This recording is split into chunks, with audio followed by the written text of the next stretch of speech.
Yesterday, we had an amazing Super Tuesday election. It was incredibly exciting from start to finish. Now, I'm going to get to the Democratic side in a little bit, but first, let's talk about the Republican side here. Here's what happened. Donald Trump won 7 states. He won Alabama, Arkansas, Georgia, Massachusetts, Tennessee, Vermont, and Virginia. Cruz picked up 3 states. He picked up his home state of Texas. He randomly picked off Oklahoma, which I certainly didn't see coming. I don't think anybody saw coming.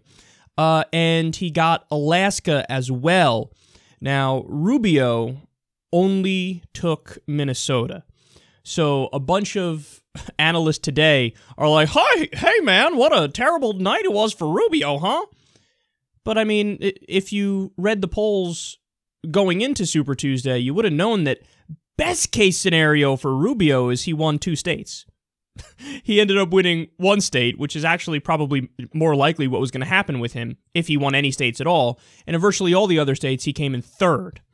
So it's a horrible, horrible night for him. I mean, obviously, I don't even know why I'm bringing it up, but Ben Carson and John Kasich, www.stepasideson.com, they're done if they stay in the race at this point.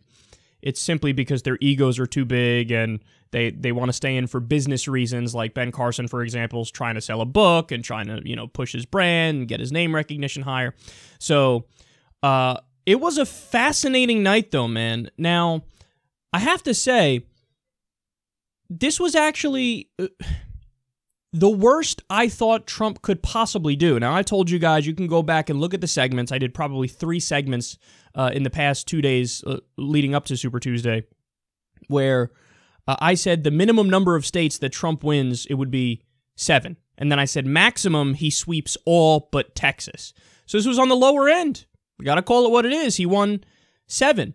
Now, another angle of it that's kind of throwing me off is Trump ended up losing a state that I had for him as a guarantee based on the polling and based on all the data that we had.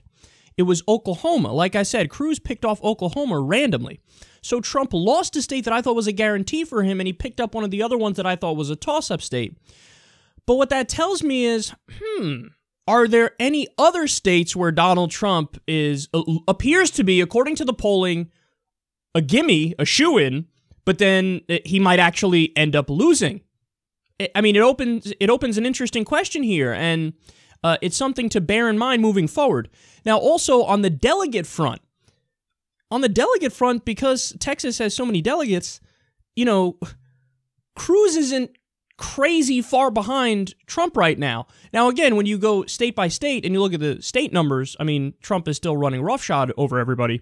But in terms of the delegates, it's not as much of a blowout as it appears to be. So what does this mean moving forward in the race? Well, it means that, Marco Rubio, his chances now are so tiny. Marco Rubio apparently was not able to break free of the Marco Rubio mold and perception of him, even though he had a good debate the last time, and now he's been going aggressive against Trump. So his chances are all but totally done. You do have kind of a 2-person race, you could say, between Cruz and Trump. Although, look, I've been saying it from the beginning, and I'll stand by it today, even though it certainly is the case that if anybody's going to catch Trump at this point, it appears to be Cruz and not Rubio. But Ted Cruz, to me, is the Rick Santorum of this run around. Rick Santorum was uber religious and uber unlikable, and Rick Santorum, for example, won Iowa in one of the recent elections. Well, that's exactly what Ted Cruz did. He picked up Iowa. And I was ready to rule him out almost after he won Iowa, because historically, who did they go for? They went for Rick Santorum one election cycle, and the other election cycle, most recent election cycles, they went for Mike Huckabee. So you go for Mike Huckabee once and Rick Santorum the other time. I mean, what that tells me is you go for the loser, crazy evangelical candidates, and that's what I see Cruz as. Now, I was on TYT for the election coverage last night, and Jank and I were disagreeing over this. He thinks that Cruz is a legitimate candidate. I mean, fair is fair. According to the delegate count right now, and according to the numbers, yeah, he is the most legitimate behind Donald Trump. But I just don't see it from a guy who cites Rush Limbaugh and Mark Levin and Glenn Beck as sources during debates. He's appealing to such a small block of the American public. I mean, maximum 25 to 40%. And virtually everybody else is turned off by him. He's not going to get moderates. He's not going to get independents. And I don't see him as a threat in a general election. So if he were to get the nomination somehow, I'd probably like that more, because I'm more scared of Trump in a general election, because I think he has a decent chance of beating Hillary Clinton. Now, it looks like right now that Hillary will be the nominee. She's the favorite, but that's still up in the air. We don't know. I mean, Bernie hung in there last night, and again, we'll get to that in a little bit. But I would rather have a Democrat run against Cruz, because I think hashtag feel the smarm, I think he'll get run roughshod over because he's deeply unlikable. I'm not one of those people who's big on intangibles. Like, hey, my gut opinion is that the way that this guy's face looks, people don't like it. But there's actually been articles written by experts who are like, no, there's a scientific reason why you want to punch Ted Cruz in the mouth. Well, okay, what that tells me is it's not just me. It's universal. When people look at him, it's hashtag feel the smarm, feel the sleaze, feel the slime. He's a grotesque kind of fake politician, and he ain't going to fare well in the general. So it is more down to just Trump and Cruz here.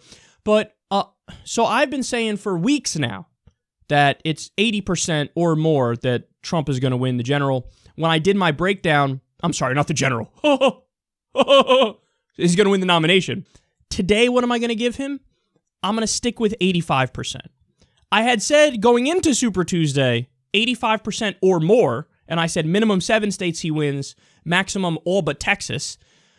So he did the minimum of what I expected, and he did it in a weird way. So I'll say he's still about 85% to win the nomination, and it's yet to be seen how that'll fare against the Democrats. I see a lot of underestimating of him still to this day. I think a lot of people think in a general election, the Democrats would love to run against Trump for a variety of reasons, but I don't believe those reasons. I don't agree with those reasons. I think every once in a while he says populist things. His over-the-top confidence has been a great benefit for him, and he's actually done some genuinely populist rhetoric that's going to get even some blue-collar union Democratic voters to go for him. So I would be more scared of Trump in a general election than I would be of Cruz, and I'll stick with about 85% today that Trump becomes the nominee. So my predictions were Trump wins Virginia, Georgia, Oklahoma, Alabama, Tennessee, Vermont, and Alaska. I had Cruz winning Texas, and then my toss-up states were Arkansas, Minnesota, and Colorado. Now, Colorado they didn't do for the Republicans last night. They just did it for the Democrats. But I was wrong on Oklahoma, which is really, really weird. Like I said, Trump was basically a guarantee when you look at the polls going into Oklahoma. But somehow Cruz picked that off. And I was also wrong on Alaska. Cruz picked off Alaska as well. Now, in the toss-ups, I had somebody tweeted at me asking if Rubio would win any states, and I said he might win some toss-ups. And he did. He ended up taking Minnesota, which is, like I said, kind of expected for him. He was going to win maximum 2 states. But either way, Trump got the minimum of what I thought he would get, and it's still overwhelmingly likely that he'll be the nominee, but while other people view this as a super domination of Trump yesterday, it's actually the almost underperforming for him, given what the polls said going into Super Tuesday. So there's your general breakdown for Super Tuesday. We have a good idea of what the race is going to be like going forward, and man, is it going to get even more interesting.